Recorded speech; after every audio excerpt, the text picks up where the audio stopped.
नमस्ते, मी सुनीता गाडेवाडर. इतकं मस्त झालं होतं असं वाटलंच नव्हतं मला बनवायचं अगोदर.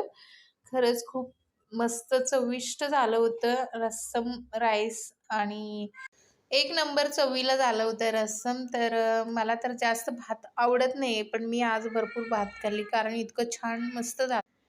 तर सगळ्यात पहिला मी तांदूळ भिजवून घेतली होती, वाटाणा घेतली. वाटाणा भातच केलती म्हणजे एकदम सिंपल असं वाटत होतं आपण प्रॉपर एक बिर्याणी खातोय ह्या चव येत होती नाही का, इतकं मस्त झालं होतं. कधी-कधी सिंपल जेवणामध्ये पण खूप वेगळंच चव असतं. आपण कधी भरपूर मसाला ॲड करून बनवून पण एवढं चव नाही बनत नाही का? रोज-रोज उठले की भाजी काय करायचं, हे काय करा, ते काय करा. मग आज मी ठरवले की चला रस्सम राईसच करायचं, जीरा राईस आणि वाटाणा वगैरे ॲड करून. तर त्यासाठी मी सगळ्यात पहिलं 4 शिट्टी काढून घेतली.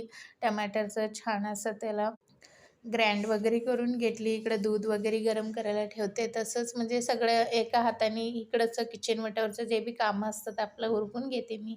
म्हणजे परत-परत शिवसरीला घेऊन हे ते कामं. त्यानंतर मी ठेवली दूध गरम करायला. झालं माझं दूध गरम. इकडं मी भाताला फोडणी टाकायला घेते. सगळ्यात पहिला 3 चमचा मी तेल घेतली. त्याच्यानंतर जिरा ॲड करून घेतली. त्यानंतर बारीक चिरलेला कांदा टाकली. अद्रक लसूण पेस्ट ॲड करून घेतली थोडंसं.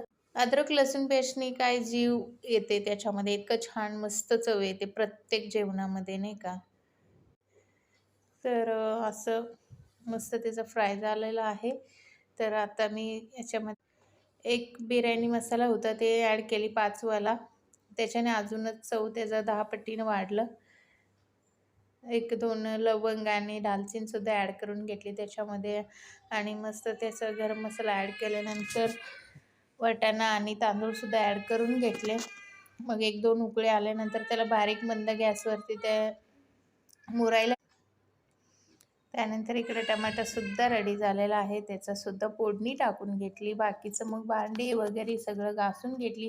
किचन वटा वगैरे क्लीन करून घेतली. मग तेवढ्याच शिवश्रीला भूक लागलं. मग गरम-गरम तिलासुद्धा भरवली. मग त्यानंतर बाकीचं सुद्धा अजून कामं असतात. कपडे घडी करा, हे करा, ते करा. ते सगळं झालं. मस्त आजचं आमचं सिंपल आणि साधा जेवण कशी वाटली आणि बघू शकता सगळं आमचं जेवण रेडी झालेलं आहे. चला तर पुन्हा एक व्हिडिओ भेटूया. व्हिडिओ आवडलाच तर लाईक करा.